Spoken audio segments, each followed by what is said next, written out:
खेसारी लाल यादव भोजपुरी में एक अलग ही रिकॉर्ड बना रहे हैं फिल्मों के मामले में।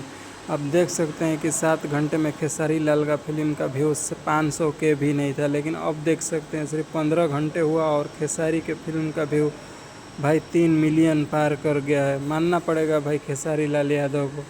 जिस तरह से खेसारी लाल यादव ने फिल्मों के लिए भाई जी जोड़ से मेहनत की थी, उसका परिणाम भी दिख रहा है भाई। खेसारी लाल का फिल्म 3 मिलियन होने पर खेसारी लाल को दिल से बधाई। और भाई आप लोग भी एक बार जाकर फिल्म अवश्य देखें, क्योंकि ये फिल्म बहुत ही अच्छा है और अच्छा खासा बनाया भी गया। और बाद में फिल्म का रिव्यू ज़रूर दें कि आपको कैसा लगा, क्योंकि फिल्म भाई बहुत मस्त है और आप लोग ज़रूर देखें एक बार और कमेंट में बताएं कि खेसारी लाल यादव का ये फिल्म डांस कैसा लगा।